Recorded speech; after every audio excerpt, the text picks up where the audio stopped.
Good morning, Bell, and the short answer is yes, he has a very good chance, and the polls are basically saying that it's 50-50. 6 million Israelis go to the polls today. There are 40 parties, 4-0, but really this is just all about one man. It's a referendum on Benjamin Netanyahu, who's been in power for 10 years. Now, many Israelis are sick and tired of him, especially of his more divisive, some would say, racist policies.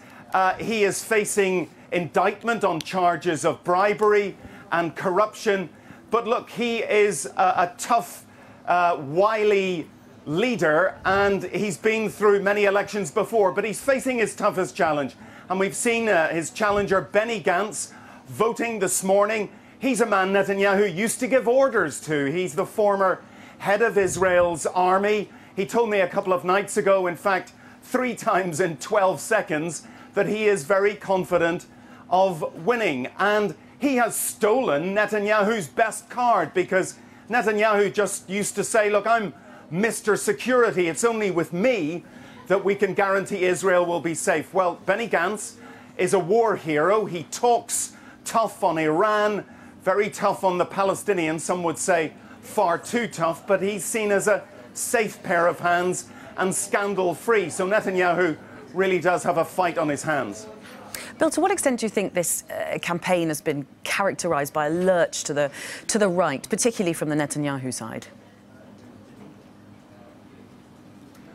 Oh, there's no question that, 10 years ago, this country was maybe poised evenly between left and right. No more. The country has gone to the right, and Benjamin Netanyahu has gone even further to the right. And in the last year, he has said some things and enacted some legislation that, as I say, well, for example, a US presidential candidate, Beto O'Rourke, has called him racist for some of his anti-Arab rhetoric, and a very controversial law saying that Israel is a nation state for the Jews only. And indeed, he has reached out to one right-wing party called Israeli Power, Jewish Power rather, which advocates, basically asking Palestinians and non-Jews to leave Israel.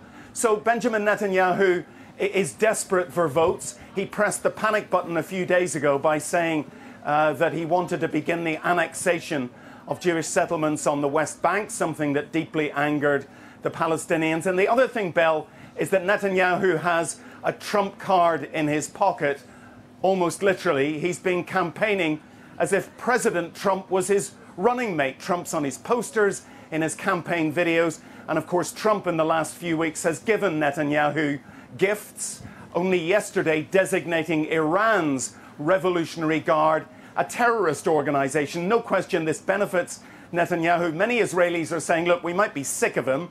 He might be a bit corrupt, but actually let's stick with him because he's got this unique, beneficial relationship with an American president.